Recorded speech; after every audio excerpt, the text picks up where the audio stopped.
What's going on, y'all? Welcome to the Geek Out Room, and today we're talking about stop killing games. Okay, so I'm not going to get into the. Basically, we're just going. I know there's a lot of conversation about other creators who've talked about this. One in particular, and I'm not going to talk about him because there are plenty of other videos and people who know him and his content better and can speak on that. I don't know, buddy. I don't know really anybody. I just like the conversation that's starting when it comes to ownership versus rentership of games. And I want to focus on that aspect, right? So, Stop Killing Games is an initiative for that. There's an initiative that we're trying to get through so that real dialogue can start and we can start getting lawmakers involved, and then rules and regulation and laws can be in place, and hopefully that'll trickle down to everywhere else, right? Because this is primarily an initiative for the European Union and not like the U.S. and stuff like that. So a lot of people have said that especially the people who really misrepresented this initiative, was like that conversations like this initiative is not starting the right conversations, right? Straight off the bat, my issue with people who say things like that about any issue, not just about gaming issues, but any issue, when in particular that hurts a lot of people, or people want at least to be protected against unfair rules, regulations, or harmful rules and regulations, or lack thereof, I should say, is that I think some conversation is better than no conversation. Because when you have no conversation, that's how people get away with illegal activities and people go unchecked. Because more often than not, as we've seen, especially in the gaming industry, people abuse a lot. And a lot of people suffer in silence because, and I'm not in the gaming community, meaning I play video games. I started to learn how to make video games, but I'm nowhere near a pro. I've never worked, and I do not work for a gaming company, none of that stuff, right? So I'm speaking out as a fan slash consumer in this regards. People who work in this industry, I'm assuming is a pretty small industry in terms of like the really good people know each other, and like once you're blacklisted or at least you're fired from a certain place, probably from speaking out or being a whistleblower, you'll probably never work on a AAA title again. I'm assuming that's how this works, and I'm sure because of that or the fear of that, a lot of people who work in this industry cannot speak out on certain issues. Hence why it takes a really long time for people to speak about the gross misuse of power within the gaming industry that took place for decades. And a lot of people never knew until it kind of got blown wide open, right? So, some conversation is better than no conversation.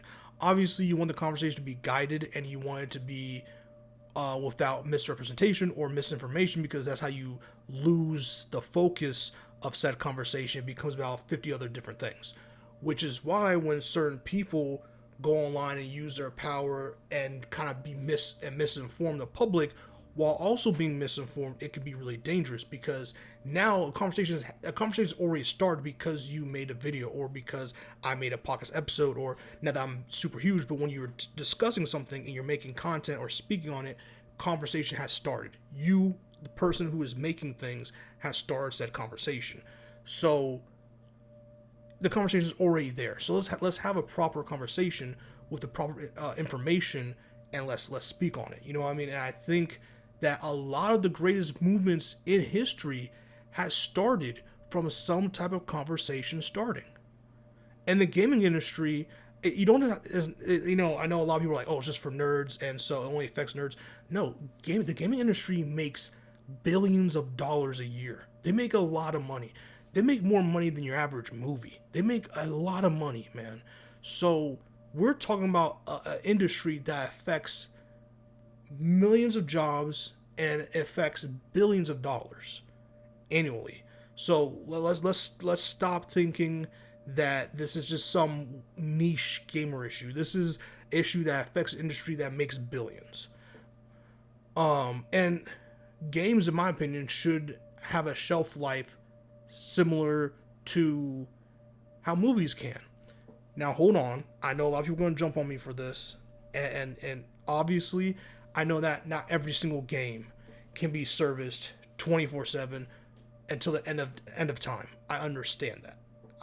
What I mean by games should have shelf life like movies, I mean that, hey, if I want to, like, for example, we wouldn't have this conversation about movies because that would be absurd. Like, the gaming industry is the only industry in which you can like, publishers can fake ownership and disguise it as really you're renting. Okay? And before people jump on me and say, well, who cares? Because by the time this game's not played anymore, will be super old and great. Here's the thing. Anyone who's into retro gaming or eBay or any kind of third party or reseller app knows that there is a huge, booming, well-off market for old games. So don't give me the no one plays old games shit. Plenty of people play old games. There's a huge market for it where people are millionaires off of selling retro games for a certain price. Now, some of it's because it's a collectible, and so, because at certain points it's a collectible, but other times it's like, hey, I want to play a game, and I know that I can go get like a SOCOM blah blah game off of eBay for like $3.49. I'm gonna go do that. Like, you know what I'm saying? Like, because I can't go to GameStop or Best Buy and pick these things up. So there's stuff like that. And movies, like, let's say we had the same conversation about movies. Let's say one day you got like let's say Jordan Peele's Get Out, right? You bought it for Blu-ray or 4K, right? And let's say in 40 years, Jordan Peele who owns is it Universal? I forgot. But let's say Jordan Peele or whoever studio is, that was right. I'm slipping on top of my head. Was like, hey, you know what?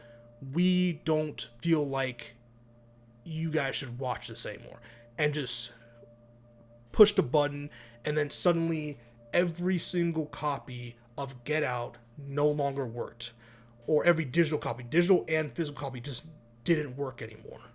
Or let's say you are a digital person, you're not really a physical person, which is a whole different conversation, that's fine. And one day they're just like, hey, you know what? We don't want to sell this movie anymore. And so they just took it off digital libraries, and now you can never watch Get Out again if you don't have it physically.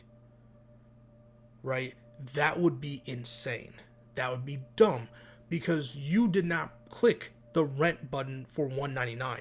You clicked buy and own for $16 to $30, depending what you're buying, like what kind of movie you're buying, whatever, right? So you clicked the buy and own button, not the rent button. So for there to be an expiration date on your movie would be insane. Would it not? It's not like you're paying a subscription service for Netflix in which you are paying to basically borrow this huge library of movies that you can watch as long as you're subscribed, as long as Netflix has their service and service up, right? That's an agreement. That's a streaming agreement. That's a whole different conversation. But imagine if, and Netflix has kind of done it, where they have a movie, they have a movie, and I can understand they lose the rights and all that other stuff, right? Or licensing, all that stuff. That's a different story. Netflix has had their own produced movies on Netflix that disappear. And because it's Netflix, they don't really have physical media, so you're never seeing that movie again. That's a unfortunate situation, especially if nothing else, for the people who made the project, who put their blood, sweat, and tears, and now the project is just gone. And they have no ownership over it. So they can't even, like, it's been a couple years now. So, like, if someone's like, yeah, I made a movie, and they're like, what movie are you talking about? You know what I mean? I can't see it. I laugh, but that's a serious issue. So that's what I mean by games should have shelf life. Games that should be able to be ran. That's all I'm saying. That's all I'm saying. I'm not saying from the ones that are now possible. I'm not saying the ones that are too that are would be abusive to the people who make it. I'm always going to say, hey, let's do stuff that's in the best interest of all parties involved. And the way that a lot of gaming companies act, they don't do that. They don't. And don't act like they even try sometimes. I also think games, games can just end, right? And you'll never be able to play again. We kind of went over that, but like the fact that like you could just be playing a game, and then one day it's just paper, as a coaster. Like you can't play online, you can't play offline. It's just it doesn't exist anymore. You basically just bought the game for no reason. You know what I mean? Like it's not even like, hey, okay, yeah, I understand why the multiplayer service would be done, kaput, blah blah, right? Well, hey, at least I have the story mode I can go back to. I can play 1v1 or 2v2s with my friends. They can come over and we can play a game together, or me and my kids, or whatever, like stuff like that. Because despite what people may think, people still play games in person with one another, and you can't even do that. So that's an issue. That's an issue. And again, I want to illustrate that a lot of game companies, how these games work sometimes, is that you're renting the game. You're not buying the game. Like I said about discs now, physical copies. What's the point of having discs anymore if I'm basically the disc is a USB drive for me to download the game onto my console? Like it used to be, I can go get the game, come home, and immediately play the freaking game because I have the disc. That's the whole point of a physical copy, besides the preservation and, again, ownership of said property that I bought. I should be able to just hop on and play the game. You can't really do that no more. You have to. There's stuff to download. There's all these things. That's a part of the hustle now. But like, it's just not. It's not the same. But again, the game industry has done a really great job of Jedi mind tricking people, and I made a whole, by the way, funny enough, I made a whole documentary about this, at least about the preservation of physical media, called Guardians of the Archives, on the Sauceless Entertainment LLC YouTube channel. You should check that out. But I did talk about it, and store owners in the documentary have talked about this as well. The gaming industry has done a great job of disguising renting for owning, and that's wrong. You have to be transparent, and we've done it with movie theaters. We've held movie theaters to this accountability in the U.S. Now, starting this month, I believe AMC has to tell you how long you're going to be expecting to wait before your movie starts in terms of previews, trailers, all that stuff. So like now, it'll say your showtime, but it'll say, hey, expect 25 to 30 minutes of previews, 15 to 20 minutes of previews. So, hey, I know the showtime says 3:30, but that's when the previews start. So your showtime really doesn't start till 4. It has to show that now because people got tired of arriving to the theater, sitting down with their popcorn and soda or whatever, and eating half of it because they had to sit there through 30 minutes of previews before they got to the thing they actually paid for. Now, you can debate whether that even does anything or not for anybody, but hey, at least a conversation was had. Real world change was made, and now because real world change is made and the conversation is open, we can start advancing it and getting better and better and finding some type of compromise for theater. Like it can open up so much because now the focus is there instead of not. And that's why I say some conversations are better than no conversations. And really what started, besides people complaining for decades of this stuff now, was a politician being like, yo, I have very little time. I came in here with my kids. We were trying to watch movies, and there's like 30 to 40 minutes. What felt like 50 minutes. It wasn't 50 minutes. But it was like 30 minutes worth of previews, bro. Like, what is this? And then he brought the law. You know what I'm saying? Like, it's just funny and stuff like that. You never know when things, like when these laws and stuff and discussions are had. It's always funny to see sometimes how they come up. But yeah, it's just, it's something like that.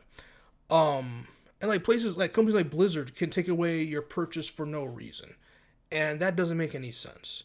You shouldn't be able to just take someone's hard-earned money. If I pay, especially how expensive games are, if you expect me to pay $80 for this video game, and you're telling me between now and whenever, you can just say, hey, we don't want to maintain this game anymore. And I'm not even talking about 50, 60, 80 years. I'm talking about like, hey, you know, and we're going to take this thing away. And guess what? You're not getting a refund. That's crazy.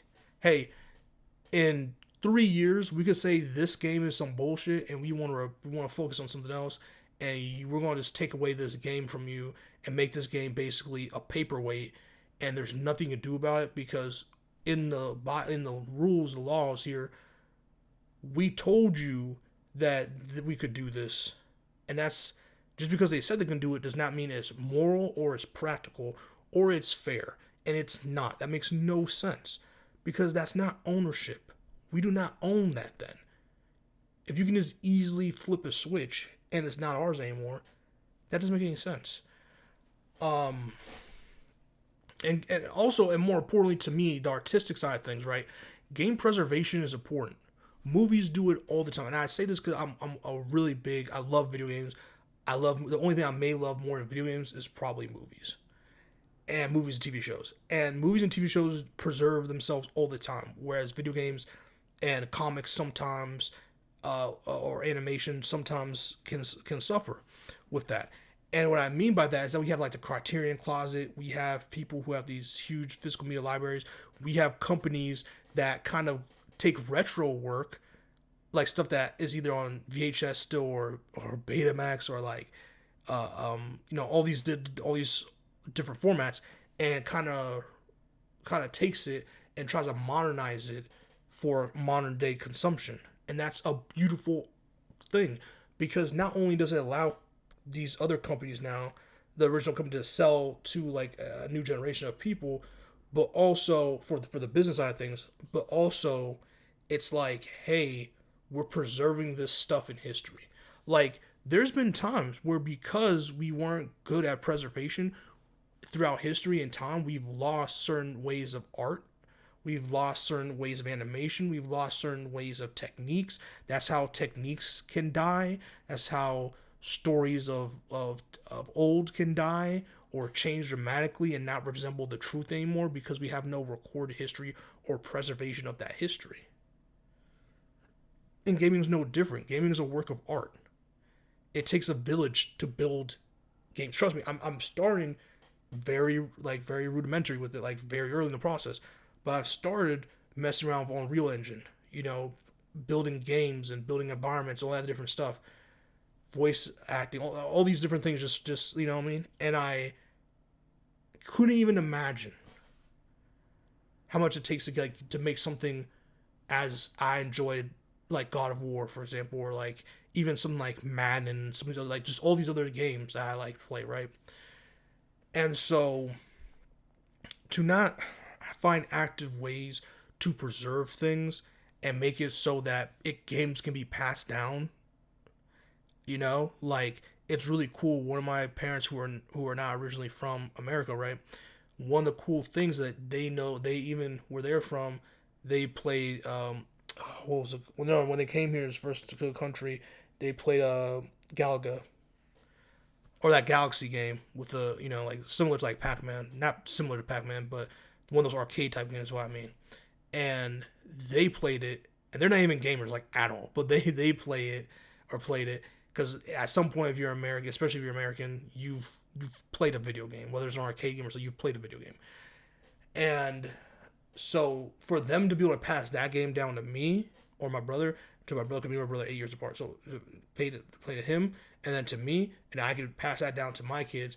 That's preservation, and that's really cool. It's awesome that the same console, somehow, some way, we can still, even with like how technology is now and less wiring and this and HDMI instead of color cables, all this other stuff, somehow, some way, I can still play this game, even if it has this remastered HD version, which is fine. It's still cool that that's still preserved. It's still cool that though I own a physical copy and a physical device that I can own. So one day someone's like, hey, we are never going to allow Pac-Man to see the light of day. Guess what? I have a machine and a cartridge that has Pac-Man in it. I own it, and I can play that version of Pac-Man. And I'll always own Pac-Man. As long as I don't lose it, it gets broken. That's preservation. That's cool. That's ownership. That's owning something. Um, and so that's what makes me so heated about people who are so anti stop killing games. Like they're making it sound like we're trying to take gaming companies and put them in slavery and be like, you better maintain this game until, for me, my 5 friends who play this game until the end of time or till we're all dead. You know what I mean? Like it's not like that, bro. It's a very, hey, we are lovers of video games, but there is a predatory and unfair and misleading relationship between a lot of these gaming companies and their consumers. And we're in the early stages of this stuff. And what I mean by that is that we haven't gotten the big FU yet. Like, there is going to be a moment, if we don't step in now, where they're going to take a real drastic turn and it's going to screw a lot of people over. And what's cool about this thing right now, about Stop Killing Games, we have the potential to do something about it before it gets to that point. Before the trust that's already fragile right now, the trust between the gamers, the gaming companies, and the consumers are broken forever, or these highly damaged, like highly damaged, and to the point where even companies with great reputation are not trusted. You know, and tough and made tough decisions. I mean, I'm not gonna say in this podcast, but look what's happening to Microsoft/Xbox right now. Like, geez, you know what I mean? And so I just think, like many movements in history, it's important to be proactive, not reactive to things sometimes. Because right now we're in the early, like this, if we get a discussion going, we can slowly start having the proper discussion and slowly start making rules, laws, regulations that are beneficial to the consumer and protects them. Because these companies get away with too much sometimes. It's not just gaming, but that's what the focus is on for this episode. But it's really important. It's really important. It will have us take a look of the lack of ownership in this world. There is a heavy lack of ownership. I'm telling you, I'm beating a dead horse with it, but it's all over the place. It slides from somewhere. It's people don't have own homes anymore. People don't own this anymore, that anymore. They're so used to just always being temporary and never having a true place to call themselves or their own. And it's really weird because it's like it's this weird state of living that I just can't get with. So that's my thoughts. That's my thoughts on Stop Killing Games. I mean, I just think that it's important to do that, and I believe the initiative hit 1,000,000. It hit 1,000,000, and that's what it needed. But you can still sign up for the petition anyway, and you go to stopkillinggames.com. I'm going to repeat again. You can, if you're in the EU, by the way, do not do this if you don't live in the EU, because it's for people in the EU. And if it starts in the EU, just like with Apple and their charger situation, it can impact and have a ripple effect in the rest of the world. Stopkillinggames.com. If you live in the European Union, or you know friends or family that live in the EU, please let them know about this. Stopkillinggames.com. Sign up for the EU petition, and let's get it started. It has 1,040,000. Yeah, so it passed 1,000,000. I believe it just needed 1,000,000. I could be wrong, but either way, the button to sign the petition is still glowing, which means you can still do it. So stopkillinggames.com. Thank y'all. Don't forget to like, comment, subscribe, and share. Keep geeking out. See you on the next one. Peace.